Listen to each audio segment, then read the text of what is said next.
before I get into the video, I just want to let you guys know about a book that I purchased about 5 years ago. It's called Watching the Thais by Tom Tuai. This is one of the first books that I picked up when I moved to Thailand to try and get some perspective of the culture.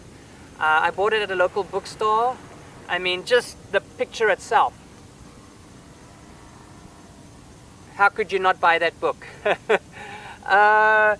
This book it's like my mini Bible. It's just such a good reflection, account of the Thai people and their norms, their traditions, their quirks.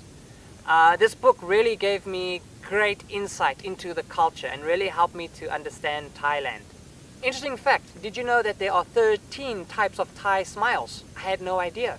I am an affiliate with Amazon.com. If you guys are interested in buying this book, I'll put a link down in the bottom.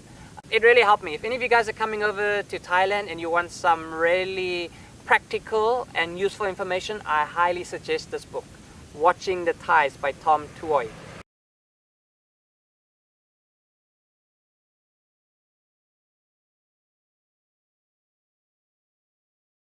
What you're looking at now might be a very funny case of juxtaposition.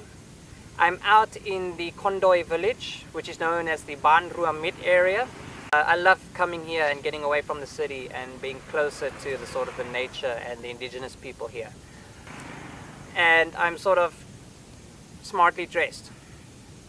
I'm clean shaven. I've trekked about a kilometer up a mountain hill to come and shoot this video. And that essentially is the way that I present myself to Thailand, because image is everything. Thai people base value on image. How you present yourself speaks volumes in the Thai mindset. And this ties into how I make my money. So this is a question that I was asked, and I think it's a very interesting question. Essentially, how I make my money is from investment. How I make my money, essentially, I am a silent investor. It's no secret that the Thai people are very apprehensive of having foreign power in business, or sort of foreign investment having its share over the Thai economy. It's no different to South Africa, where I come from. In South Africa, if you want to invest in a business, or you want to bring a business to South Africa, you have to hand over, from what I recall, 50% of your business to an African partner. So you essentially have to get an African person who you don't know to join your company, have half your shares, and then you can run your business. So I mean, what happens in Thailand is not unique and not isolated to Thailand only. This happens everywhere in third world countries. So that essentially puts you as the Westerner behind the curtain. You have to be smart, you have to use your brains. If you want to live the hustle in Thailand, you've got to put yourself behind the curtains. Don't put yourself out there. Don't say, hey, this is my business, here's my money, this is what I'm doing, because Thai people are very, very mistrusting of foreign business. Sure, they'll consume McDonald's, Starbucks, iPhone, they'll support.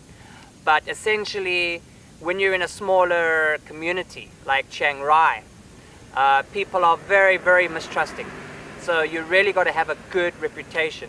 You got to be presentable. And one of the biggest markets in Asia right now is private tuition. From teaching English to science to maths to video lessons, it's off the chart. As you know, Asians believe that the more you fill your head with studies and information, the more successful you'll be and the more money you'll make. You know, they prescribe to that. So there's a big gap, or there's a big market for private tuition. So if you're wanting to run a business in Thailand, private tuitions is very good.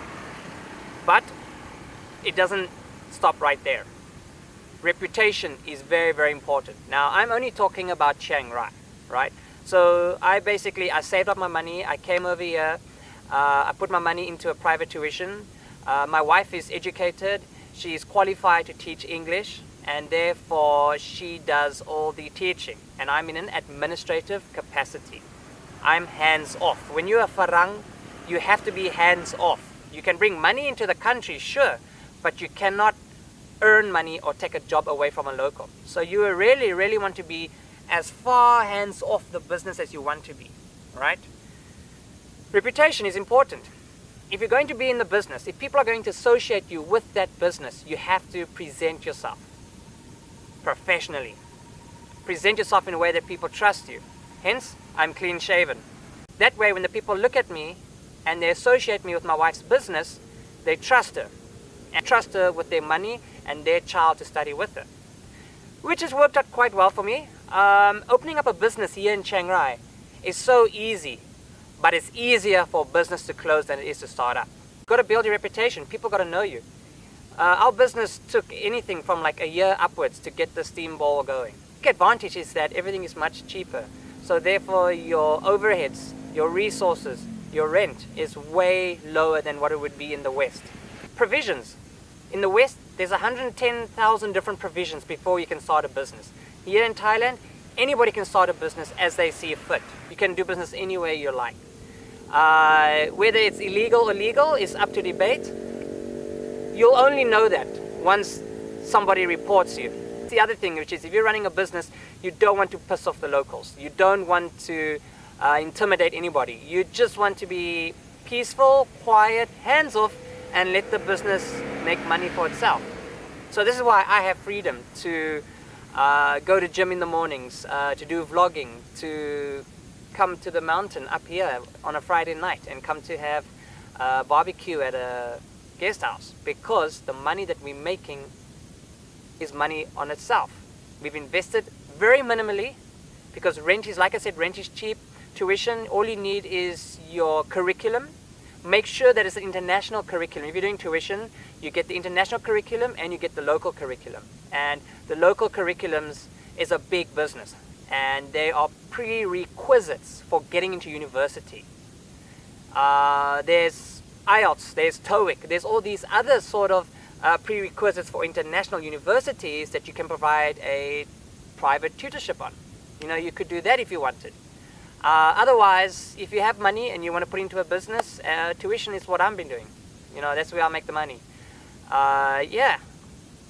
So that's part one of how I make my money. Part two, I will let you guys know. I have plenty of other projects coming into place.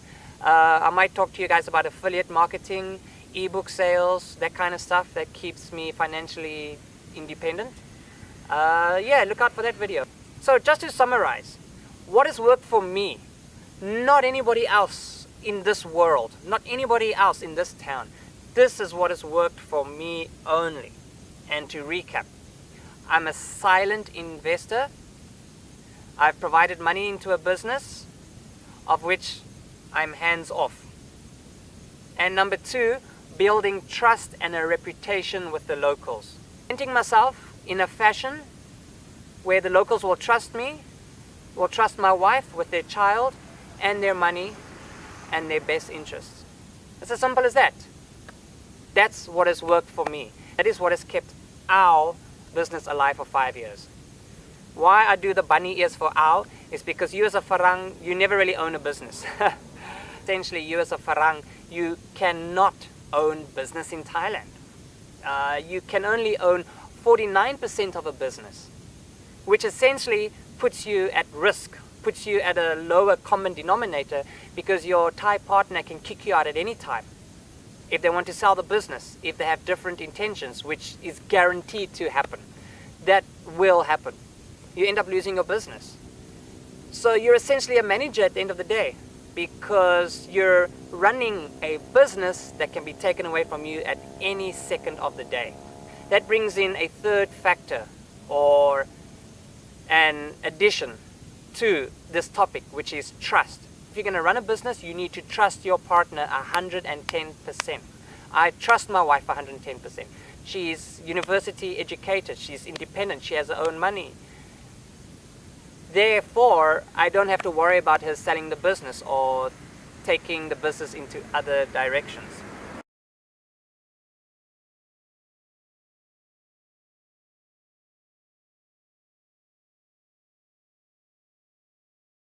So that's it, guys. If you like this video, if you'd like me to go into more detail about running a business in Thailand, I'd be more than happy to do that for you. Let me know in the comment section. Is there something about business that you would like to know? and I'll be more than happy to make a video for you guys. Well, thank you very much for watching this video. I hope it was informative. Signing out from Thailand.